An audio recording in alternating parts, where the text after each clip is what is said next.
São Paulo eliminou o Corinthians e está na final da Copa do Brasil. É isso mesmo.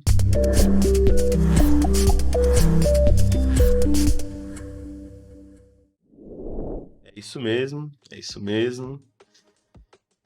Falar dessa bosta desse jogo do caralho, velho. Vamos lá.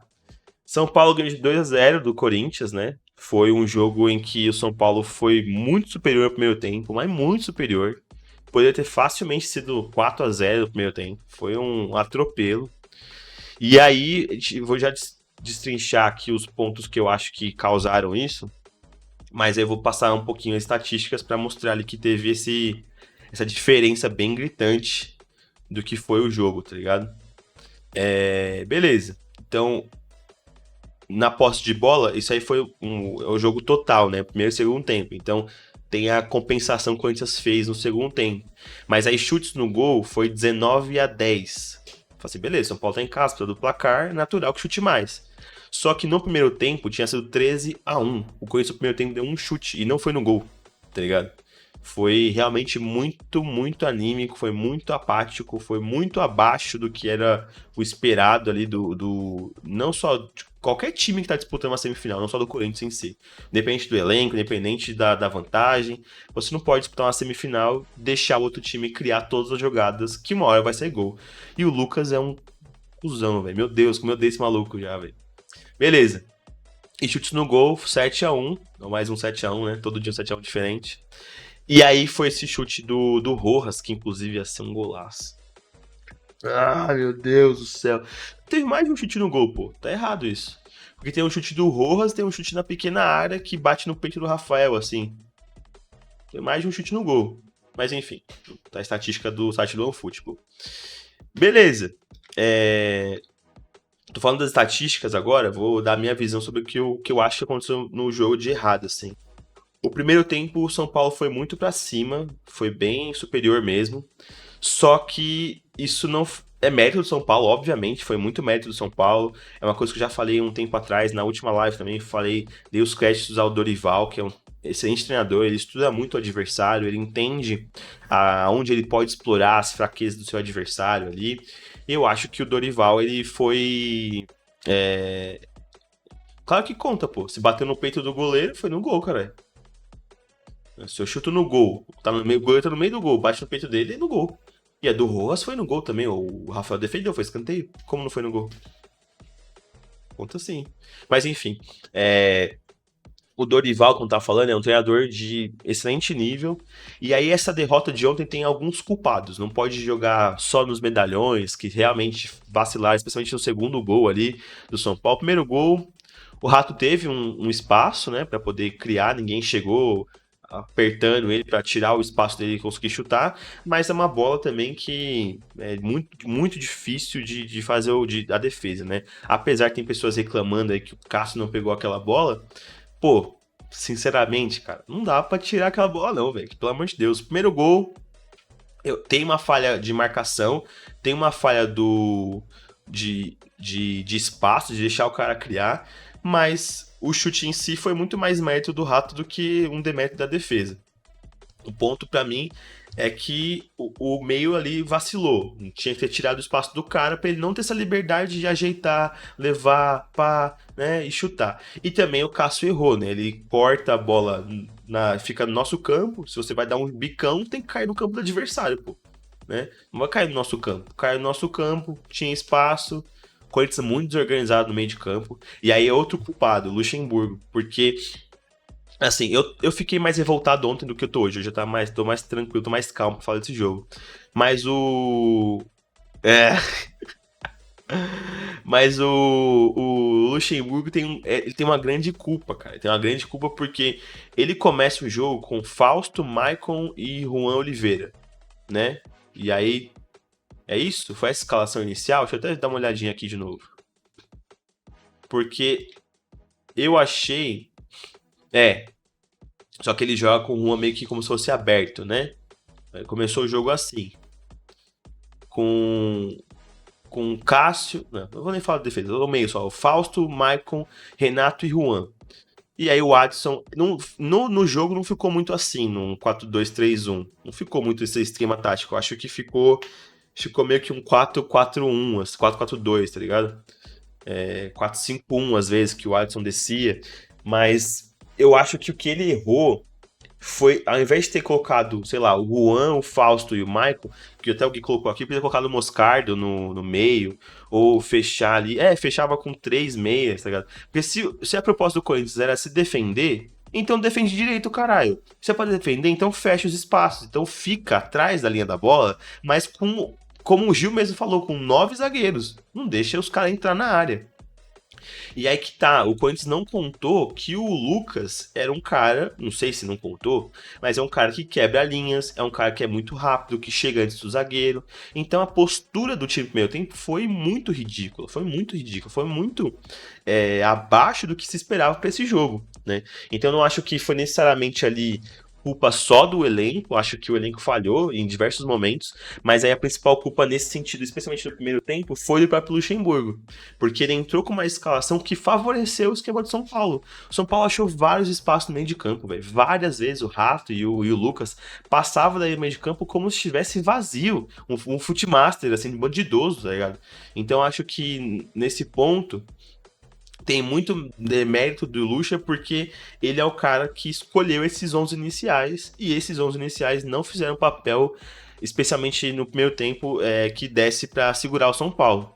E é uma coisa que eu até falei ontem no jogo, tava assistindo com o Gui, pô, toda vez o Lucha tem que corrigir no segundo tempo. Aí você vai dar o mérito do cara. Pô, ele é um cara que enxerga o jogo, vai lá e mexe uma peça ou outra, e no segundo tempo o Corinthians reage e melhora. Só que uma coisa é você ter que reagir contra o Curitiba, contra o Vasco, ter que virar contra esses times que são limitados. Outra coisa é você ter que correr atrás de um 2-0 contra o São Paulo no Morumbi lotado, numa semifinal de Copa do Brasil. Então, esse tipo de risco, você não tinha que ter corrido, não tinha que ter, vamos jogar do nosso jeito, e aí no intervalo eu mexo e corrijo as paradas que rolaram no jogo, tá ligado? Eu acho que foi muito mérito do Dorival de ter estudado ali o Corinthians e pela escalação que já se vinha desenhando, ele conseguiu avançar as linhas, não colocou o Rames para colocar jogadores de intensidade. O Rato saiu morto no segundo tempo, porque jogou pra caramba no primeiro. No segundo ele já estava bem cansado, comprometeu algumas vezes, mas no primeiro tempo ele jogou pra caramba. Pablo Maia, Nestor também, outro desgraçado. Mas, mano, o primeiro tempo, como eu falei, parecia que ia ser mais, inclusive. Parecia que ia ser 4-0, né? O Corinthians estava muito abaixo. E só fechando o que tinha falado do Lucha, eu acho que o principal culpado do 2-0 no primeiro tempo foi o próprio Lucha. Os jogadores falharam, sim, com toda certeza. Mas quem escolheu Fábio Santos e Gil para começar o jogo foi o Lucha também. Eu acho que o Gil tá sendo muito crucificado, eu vi, mas eu não vejo uma falha individual dele em nenhum dos dois lances. Acho que o segundo lance foi muito mais falha do próprio Fábio Santos. E também ali no meio, não sei quem é que faltou ali. Aí eu acho que talvez se tivesse o Moscardo, o Lucas não ia dar aquela cavadinha, não ia, porque o Moscardo é um cara que fecha muitos espaços, né? É claro que é um grande se, né? Se tivesse um jogador, talvez a jogada do segundo gol não sairia. Não sei.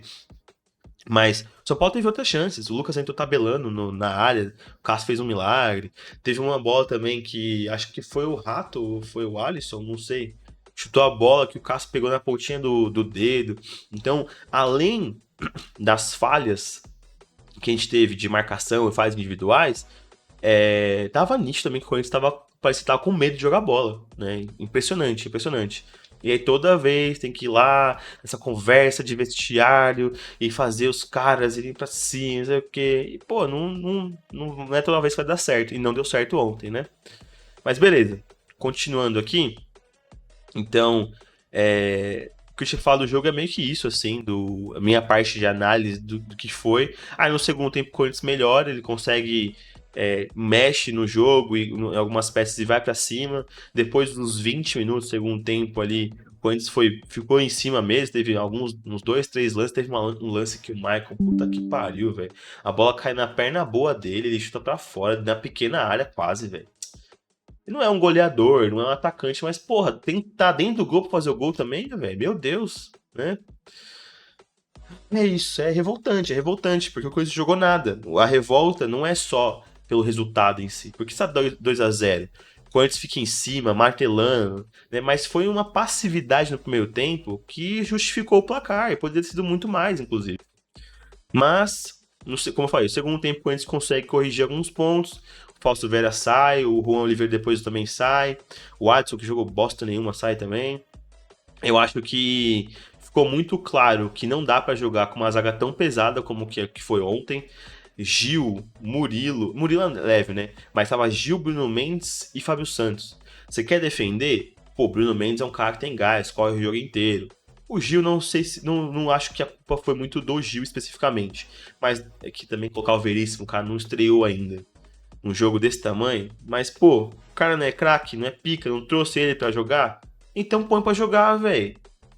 Tinha que ter colocado contra o Curitiba na última rodada, pra não precisar ser estreia dele contra o São Paulo. Igual o São Paulo fez com o Rames, igual o Corinthians fez com o próprio Rojas, que voltou contra o Curitiba. Colocasse o Veríssimo pra jogar o jogo de hoje também.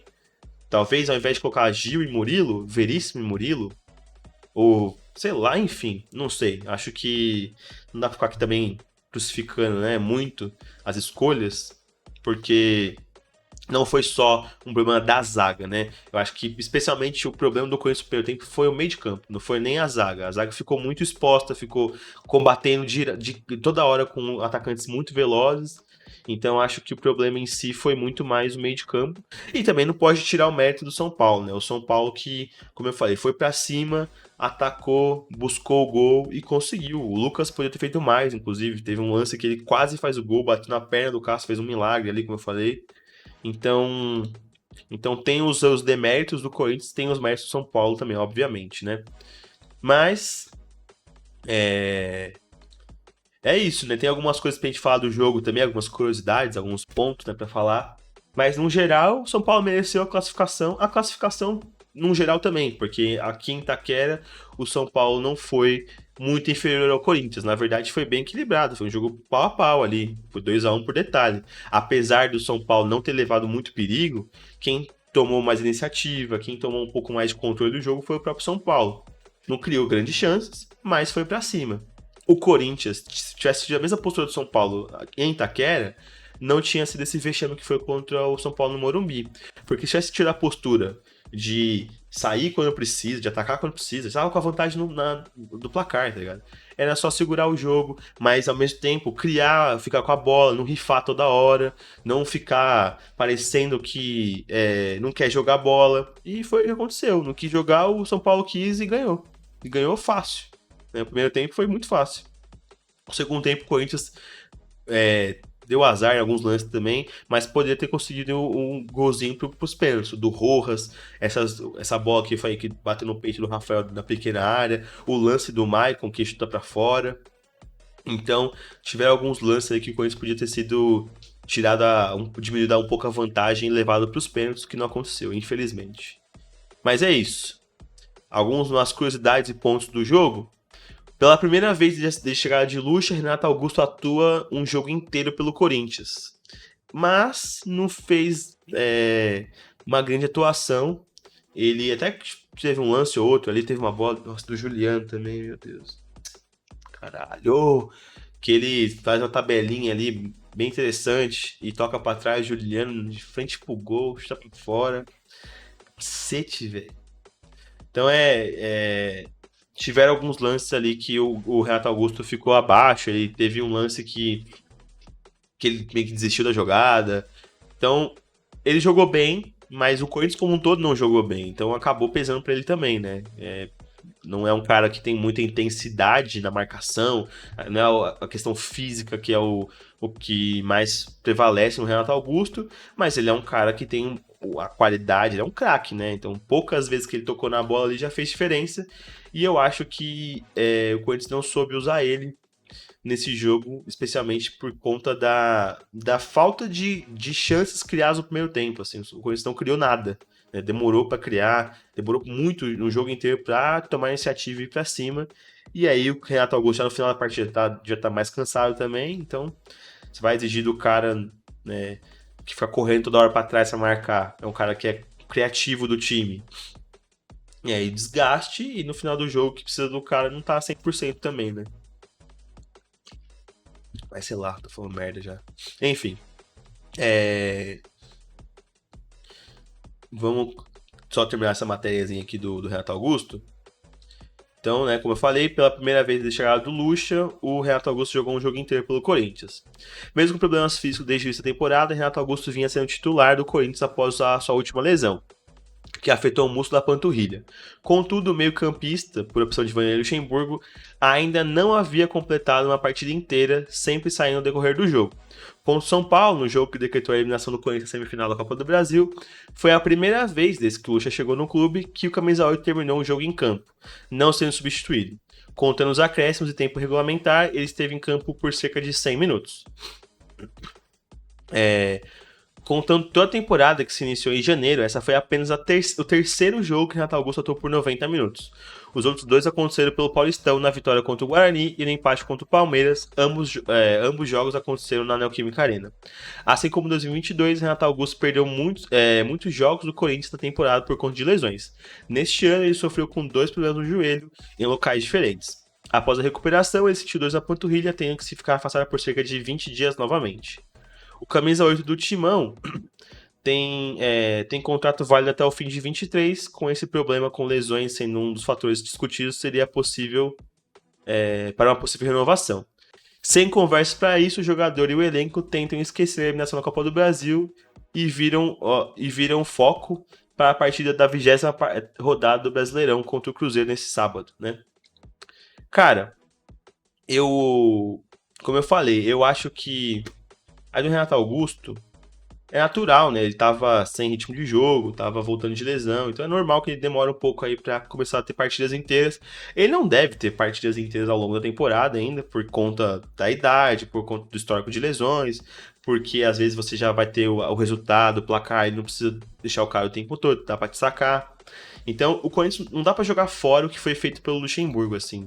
Tava 11 jogos sem perder, mas a eliminação de ontem tem muita culpa do Luxemburgo também, e tem muita culpa dos medalhões. Então a gente tem que pensar se o Corinthians pro ano que vem vai ser construído nessa mesma base.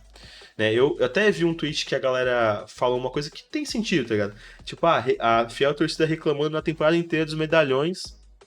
E aí, a editoria vai deixando. Aí no jogo mais importante do ano, quem compromete são os medalhões. É aquele bem eu avisei, né? Só que, tipo, eu entendo isso. Eu até entendo que tem uma certa verdade, faz sentido esse ponto. Só que também, tipo, o que é o ideal, tá ligado? Você tá jogando com pessoas que estão jogando bem, está 11 jogos sem perder, começa a criar mais jogos e mais oportunidades e começa a dominar os jogos, porque dentro desses 11 jogos, sendo bem sincero, tiveram vitórias, a maioria delas foram vitórias, foram 8 vitórias e 3 empates. Dentro desses 11 jogos, das 8 vitórias, tiveram algumas vitórias que o Corinthians não merecia ganhar. Mas, né, foi eficiente, subiu, guardou e ganhou. E alguns outros jogos, o Corinthians foi dominante e merecia realmente a vitória. Então, não dá pra eu descartar e falar que, pô, tá vindo de uma crescente, os jogadores estão jogando bem, aí simplesmente você vai substituir todo mundo? Porque aí o jogo é importante, tem que ser o jogador mais novo? Não sei se essa é a abordagem ideal, tá ligado? Mas com toda certeza, você tinha que ter pensado melhor na questão física para esse jogo. E quanto mais avançando a idade, mais chance tem de você comprometer fisicamente. Não quer dizer que toda pessoa que passou dos 30 vai falhar fisicamente. Mas a chance de um moleque de 22 errar tipo, não tá preparado fisicamente, e um cara de 35 tá preparado fisicamente, é diferente, tá ligado? Pode ser que você vai ter valências de um cara de 35 melhor do que um jogador novo. Só que pra esse jogo, que não precisava fazer gol, que não precisava criar e ser ofensivo no máximo, se a proposta é se defender, então rejuvenesce essa zaga e que vai correr o tempo todo. E foi o que faltou, na minha visão também, pro jogo de ontem, né? Mas enfim, continuando aqui, outro ponto aqui, outras notícias do Corinthians. O Corinthians deixa a Copa do Brasil sem marcar nenhum gol como visitante, veja números. E aí, casa como eu tava falando agora há pouco, tá ligado? Se a postura é pra se defender, então defende direito. Porque fora de casa não faz gol, mas também não pode levar, tá ligado? Não adianta nada. E foi assim, foi 2-0 contra o Remo, teve que correr atrás. 2-0 contra o Galo, teve que correr atrás. 1-0 contra o América Mineiro, teve que reverter. E ontem contra o São Paulo, 2-0. Então, pô, é um time que não faz gol fora de casa nunca, cara. Que isso, é impressionante. E aí também é uma coisa que a gente vai colocar na conta do Lucha, porque o Remo, beleza, ele não tava, mas os outros jogos ele já era o treinador e foi coisas que se repetiram, né? O Corinthians precisava decidir em casa para poder avançar, que se decidisse fora de casa não fazia gol. E foi o que aconteceu. Na noite da última quarta-feira, dia 16, o Corinthians foi até o estádio de Morumbi e acabou derrotado pelo rival por 2-0, resultado que eliminou o Alvinegro do Paulista na semifinal da Copa do Brasil. Com isso, o clube deixou a competição com números negativos fora de casa. O Corinthians deixou a Copa do Brasil 2023 sem marcar nenhum gol atuando como visitante e foi derrotado em todas as partidas, né? Além disso, o Timão foi eliminado da competição justamente na fase em que teve que disputar o jogo de volta longe de seus domínios, que é um ponto que eu falei também. Já que nas outras fases reverteu os placares negativos atuando em Itaquera. De acordo com o aplicativo SofaScore, que é especializado em estatísticas esportivas, durante a campanha corintiana no torneio foram 4 jogos como visitante, 4 derrotas, nenhum gol marcado, 7 gols sofridos, nenhuma grande chance criada e 14 grandes chances cedidas aos adversários. Aí também é sacanagem, nenhuma grande chance criada, a chance do Juliano foi uma grande chance. O Corinthians triangula a bola na área do São Paulo, dentro da área do São Paulo, toca para trás e o Juliano está para fora. É uma grande chance, sim. O chute do Rojas também é uma grande chance. Apesar que não mudou porra nenhuma, mas é uma grande chance, não dá pra negar. E agora, quando você volta pro Brasileiro, vai jogar contra o Cruzeiro no Mineirão. É sábado agora, depois de amanhã, às 9 horas da noite. E é isso, né? Tem que correr atrás pra não ficar fora da Copa do Brasil do ano que vem, porque tem a chance também isso de acontecer, né? E seria uma vergonha. Já emendando, o Corinthians pode ficar fora da Copa do Brasil 2024, caso seja eliminado Sul-Americano. Vamos entender a situação também. A Copa do Brasil sofreu algumas alterações em suas regras recentemente, e com isso, alguns clubes podem encontrar dificuldades para se classificar para o torneio nos próximos anos, como é o caso atual de um dos dois gigantes, Santos e Corinthians. O Santos não vai, né? O Santos não, já tá. Só se pegar um G5, não é? Aí praticamente impossível, mas o Santos, se ficar ali na parte de baixo da tabela, não vai para a Copa do Brasil. E só antes de ler o resto da matéria, mano, faz sentido, tá ligado? Faz sentido porque, queira ou não, a gente teve uma mudança grande na Copa do Brasil, de premiação, é um torneio que mudou nos últimos anos, na sua estrutura, sua forma de propaganda, de publicidade. E beleza, eu entendo que os times grandes devessem começar ali com uma certa... Não precisa começar na primeira fase, lá atrás, mas também eu nunca achei justo os times começarem, tipo, sei lá, terceira fase, nas oitavas, direto, assim. Eu acho que tinha que ser uma competição justa pra todo mundo. A mesma chance que um time tem da capital tinha que ser um time do interior da puta que pariu, tá ligado? E eu acho que tinha que ser assim. E o ponto mas aí vai ferrar o calendário. Eu até concordo que a questão de calendário também é um problema no Brasil, mas seria uma grande oportunidade para times como, por exemplo, Corinthians, São Paulo. Sei lá, começa numa fase muito preliminar. Pode acontecer vexames? Pode. Mas coloca um sub-20 para jogar, coloca jogadores reserva, que é um time muito distante do nível da Série A. Você pega o time da Série D, pô, se você é eliminado com o sub-20, sub-15, vai ser uma chacota, vai ser uma zoeira, óbvio, mas é menos, é outra visão, assim, né? Então eu acho que esse receio de ser eliminado não pode ser o fator para te propagar injustiça no futebol. Né? Eu acho que o futebol tinha que ser mais justo em algumas competições. Igual a FA Cup, Carabao Cup, por exemplo, na Inglaterra. Os caras começam lá, não é na primeira fase, mas começa muito antes, né? Na FA Cup, por exemplo. Começa bem antes os times grandes, o Big Six lá. Não começa das oitavas pra frente. Então, sei lá, acho que podia ser algo nesse sentido também, mas um pouco mais justo. Mas terminando de ler aqui a matéria, como não atingiram os requisitos mínimos para se classificar via Paulistão 2023, né, que era atingir as semifinais do torneio, ambas as equipes correm sérios riscos, com o Santos praticamente fora da competição no próximo ano. Já o Timão, que atingiu as semifinais da atual edição da Copa do Brasil, pode também se complicar na missão para a edição de 2024. Atualmente, no Brasileirão, o clube alvinegro não tem vivido uma boa fase e a eliminação para o São Paulo na noite de ontem pode deixar o clube com apenas uma alternativa. E o único caminho para a próxima edição da Copa do Brasil é pela Sul-Americana, onde o Corinthians irá disputar as quartas de finais na próxima semana diante do Estudiantes de Argentina. Para se classificar à Copa do Brasil, o time precisa vencer o inédito título sul-americano. Apenas, né? Tudo bem. Tudo bem. Vai ter que ganhar do Botafogo ou São Paulo na final. Legal. Essa situação ocorre devido a uma mudança recente realizada pela CBF nas regras de qualificação para a competição nacional. Essa alteração eliminou o uso do ranking nacional de clubes como critério de classificação, passando a dar mais importância às competições estaduais. Pô, essa é uma mudança interessante. Acho que faz sentido. A missão não será nada fácil, já que pode ter pelo caminho o próprio São Paulo e o atual líder do Brasileirão, o Botafogo. Além disso, outro caminho seria subir no Brasileirão e buscar a vaga no G6. Porém, esse caminho é mais complicado. Não sei o que é mais difícil, né? Ganhar a Sul-Americana ou bater G6 no Brasileirão. Mas é isso. Ou o Corinthians faz essa remontada aí e foca na Sul-Americana e tenta. Tem bastante tempo para treinar, bastante tempo para encaixar o time. O Rojas é um jogador que tem muita qualidade, então eles têm que explorar esse jogador. Bola de longe, pô, o cara parece estar chutando dentro da área, velho. O cara no meio do campo parece estar dentro da área pra chutar. Então, o Corinthians precisa explorar esses jogadores, explorar ao máximo, para quem sabe sonhar com uma Sul-Americana, que também já ficou já ficou bem mais difícil, porque uma coisa é você estar em duas competições, tá na final da Copa do Brasil e tá avançando na Sul-Americana, se não ganhar um nem outro, também é pesado. Mas se você é eliminado de um, beleza, cheguei perto, agora vou focar no outro. Agora, ser eliminado dessa forma como foi pro São Paulo, não sei se o Corinthians vai ter a força necessária para avançar na Sul-Americana.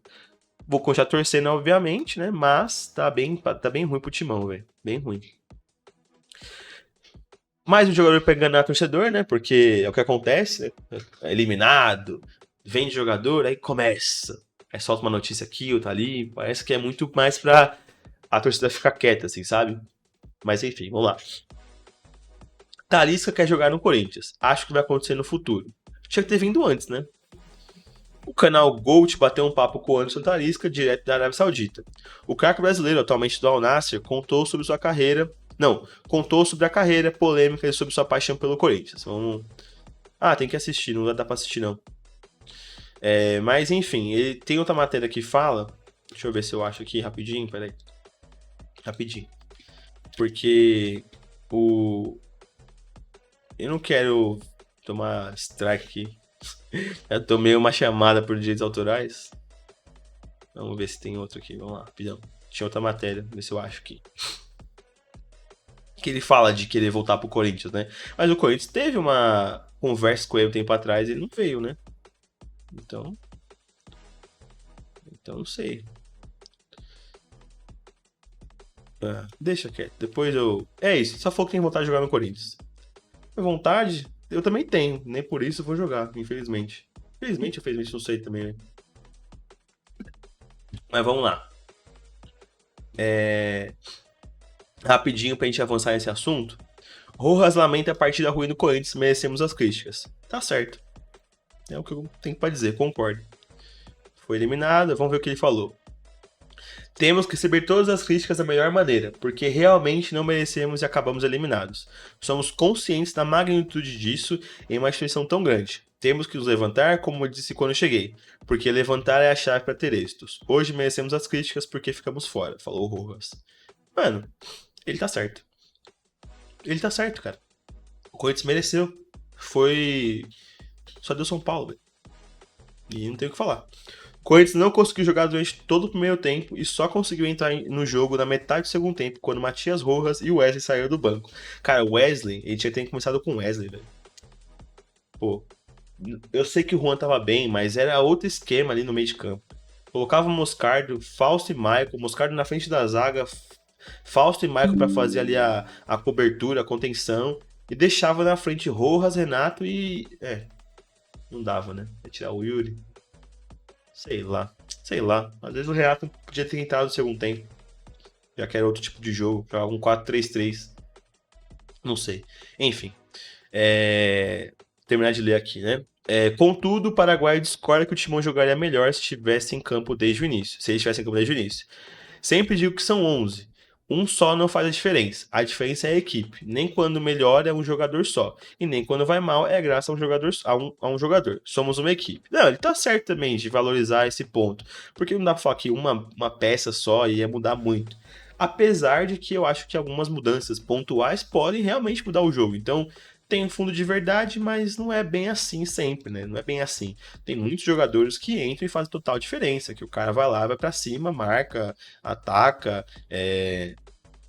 enfim. E eu acho que o Rojas, quando ele entrou, ele fez diferença, assim como o Wesley também. Então, um jogador só não vai garantir uma vitória ou derrota, necessariamente. Mas, geralmente, um jogador ele tem funções táticas e alguns diferentes dos outros. Então, você põe um jogador específico e vai cumprir uma função que o outro não cumpriria. E por isso pode mudar o placar, né? Mas, enfim. Agora aqui falando do parte de São Paulo também, Dorival explica o motivo de não usar Rames contra o Corinthians. Né? Que não precisou, né? Não precisou. Eu tenho certeza que o São Paulo começa o jogo e não faz o gol nos primeiros 15 minutos e vai abaixando o ritmo. O Corinthians começa a criar, faz um gol, ele veio pro segundo tempo com o Rames. Certeza, certeza. Só que não precisou. Fez os 2 gols, tava muito superior ao Corinthians no intervalo e na volta pro segundo tempo também. Então não tinha realmente por que usar o Rames, cara. Não tinha por quê. Eu acho que se ele precisasse, ele usaria. Não precisou. E é isso. Infelizmente é isso também, né? Já li essa parte, né? Afinal, contratado com muita expectativa e justamente para jogar majestoso, Rames Rodrigues sequer saiu do banco de reservas. O técnico Dorival Júnior optou pela entrada de outros atletas durante o embate. Aí vamos ver o que ele falou aqui sobre o Rames. O Rames tem um lado técnico. Quando o jogador tem a técnica, ele talvez não precise do seu melhor fisicamente falando. Estamos tendo um pouco mais de paciência. Daqui a pouco o Rames vai estar numa condição ainda melhor. Pode até iniciar essa partida seguinte para que possamos acompanhar a evolução até o momento que ele se sinta confortável e recuperado. Né? Além disso, o Rames precisava idealmente de 21 dias para estar 100% na sua forma física. Né? O jogador foi apresentado e iniciou os trabalhos no clube de 1º de agosto, então ainda não está 100% fisicamente. Contudo, longe do ritmo ideal e com a pressão do Corinthians nos minutos finais, Dorival optou por não colocar o colombiano em campo. Acho que faz sentido, porque se você coloca na parte final do jogo, o Corinthians foi muito para cima. E aí, eu acho que talvez esse ponto do Dorival foi algo que o Lucha devia ter pensado ao colocar o Renato desde o começo, assim. É claro que se você não começa com o Renato, aí a reclamação ia ser ainda maior. Mas talvez se ele tivesse colocado no meio de campo de 3 volantes ali para segurar o São Paulo, você não precisasse do Renato. Porque você ia ter É claro que ele é o cara que vai fazer a ligação do meio pro campo, né? Do meio pro ataque. Mas, sei lá, às vezes você poderia optar por um embate mais físico, que é uma coisa que o São Paulo fez. O Rames não entrou porque ele justamente é o cara que não tá 100% e porque fisicamente não era o jogo dele. Era um jogo que o São Paulo... É claro, ele jogando ia fazer diferença também, mas fez sentido a estratégia do Dorival, fez sentido. E aí é mais uma coisa que me deixa pistola, porque eu falei dos culpados de ontem da eliminação. E a principal culpa é da diretoria, cara. A diretoria que teve no ano passado, o Vitor Pereira falando que não ia ficar. Ele avisou, não vou ficar. Inventou desculpa, aí é culpa dele. Mas a diretoria sabia que o cara não ia ficar. Aí deixou um técnico que ainda tava eu sei que o cara ele deu certo, que o cara para começar tem que ter a oportunidade, senão ele nunca vai começar. Eu entendo isso. Só que tem momentos específicos para fazer isso, cara. Você tinha um elenco que bateu final de Copa do Brasil, um elenco que bateu quartos na Libertadores, que ficou no G5 do Brasileirão, que tem medalhões, que tem jogadores que tem cobra criada, tem jogador que é craque, tem jogador que é chinelinho. Você tem que ter um treinador que saiba controlar o elenco. E o Lázaro não é esse treinador, cara. E aí a culpa, é da fiel lacração que tirou o Cuca. Não, a culpa é da diretoria que sabe da história do time e simplesmente ignorou, achando que a nossa torcida não ia fazer barulho suficiente. E trouxe um treinador que já tinha rejeição pela torcida.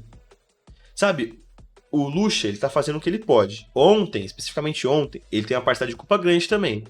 Mas a principal culpa, o principal culpado é a diretoria. Que tinha o Dorival Júnior, por exemplo, livre no mercado no passado. Então, eu sei que é chorar muito atrás, assim, né? Eu sei. Mas quando a gente para pra analisar o real culpado da eliminação, muito passa pela essa diretoria, que foi omissa, que ficou apostando onde não tinha que apostar, que trouxe o Luxemburgo depois de uma confusão tremenda, que demorou muito tempo para se recuperar, para conseguir criar ritmo de jogo.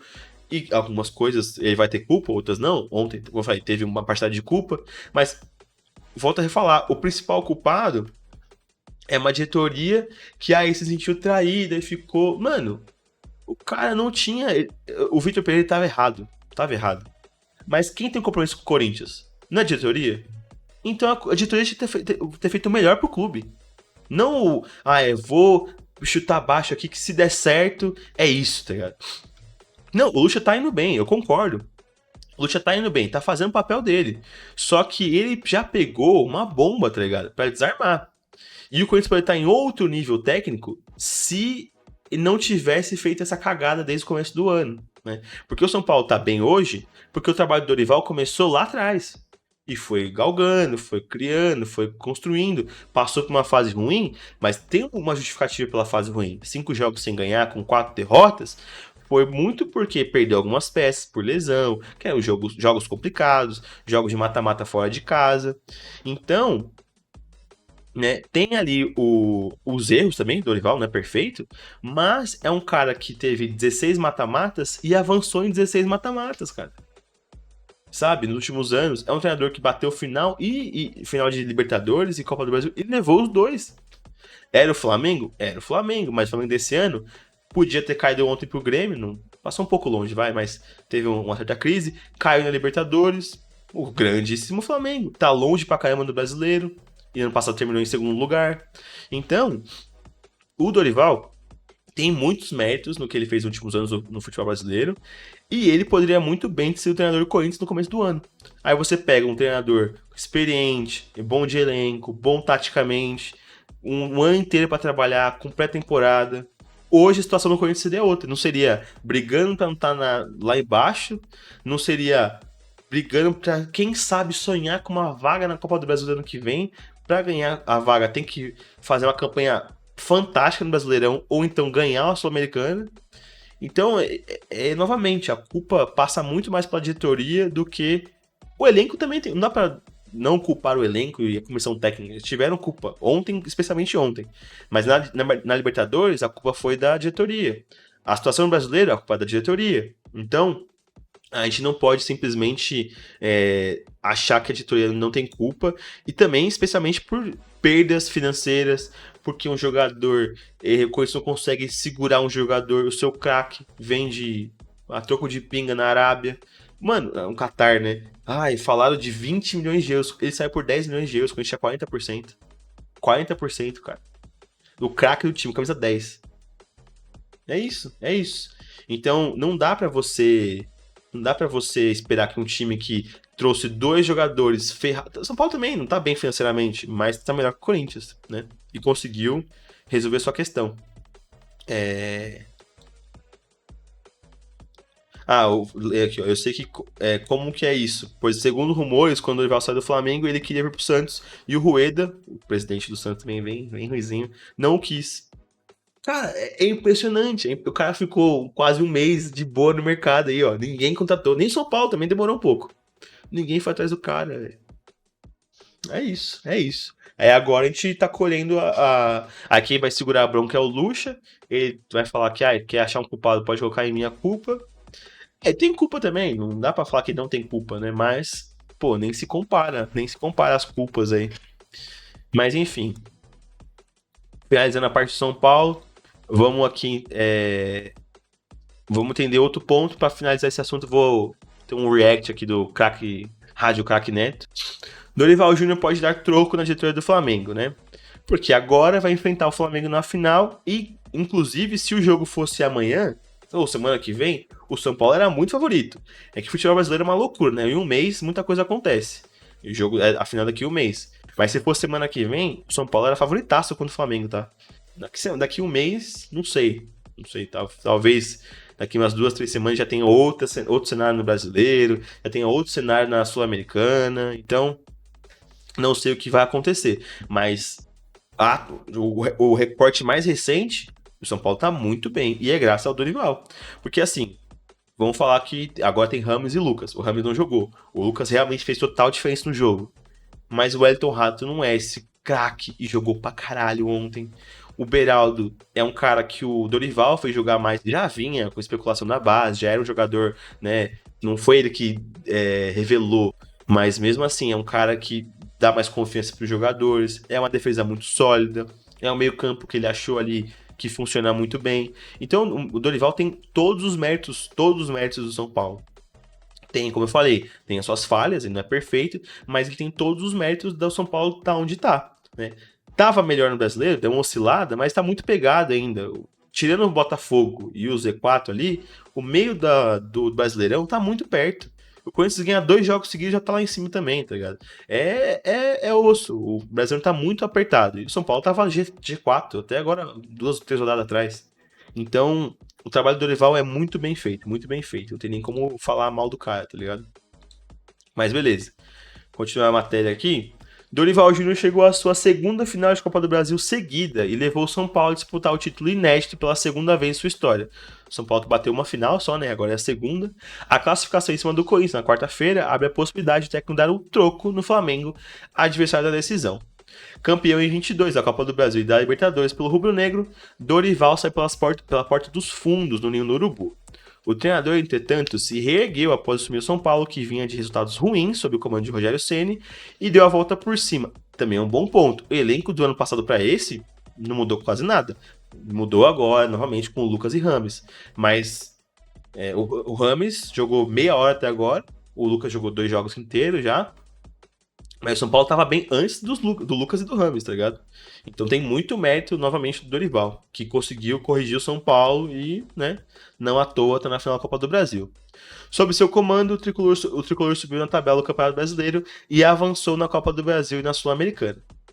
Agora, com o Flamengo pelo caminho na final da Copa do Brasil, Dorival pode levar o São Paulo ao seu inédito título da Copa do Brasil e dar o troco na diretoria do Flamengo, que o trocou por Vitor Pereira, um fracasso na atual temporada. São Paulo volta a campo no sábado também, no Morumbi, para enfrentar o Botafogo pela 20ª rodada do Brasileiro. Não deve ganhar do Botafogo. O Botafogo tá... Não, se bem que em casa, né? Não sei. Mas o Botafogo tá embaçado. Cara, novamente, para finalizar esse assunto do Dorival, é isso, mano. É isso. O cara, ele tem padrão de jogo, ele tem tática, tem técnica, né? É bom de elenco e tava livre no mercado. Mano, era muito simples, era muito simples. Foi uma coisa que eu falei no final do ano. Pô, agora é a hora do Corinthians dar o troco. O Flamengo tirou o Vitor Pereira? Fechou. Vocês mandaram embora o Dorival? A gente pega o Dorival. Mas não, né? Lázaro e Cuca foram as escolhas da diretoria. Pra depois chamar alguém pra corrigir as merdas, né? E aí assumir a responsa. Porque aí ninguém tá falando de diretoria.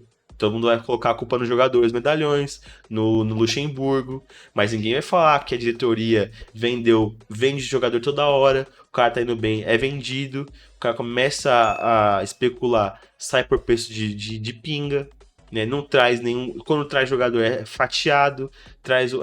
Mas a gente tem que entender que o Roger Guedes abriu mão de muito dinheiro pra jogar no Corinthians. Cara. Isso é uma piada, velho. Tava jogando na China, velho. Jogar no Corinthians. Que bosta de abrir mão de dinheiro, velho. Ele veio jogar de graça que não ganhava R$1 milhão por mês. Ficou 3 anos. Primeiro ano, tinha 40%. Fechou o primeiro ano. Ô, Roger, vamos conversar pra gente comprar 10% mais 10% seu? Não sei também, não posso julgar se teve essa conversa. Mas eu duvido que teve essa conversa de tentar contratar o cara, de aumentar. Pô, Roger, vamos aumentar essa parcela aqui? Ao invés de 40%, vou pegar mais 20% seu. Agora é 60%, 40% pra nós. Fica refém de jogador, fica refém de empresário. Essa diretoria é uma vergonha. Uma vergonha.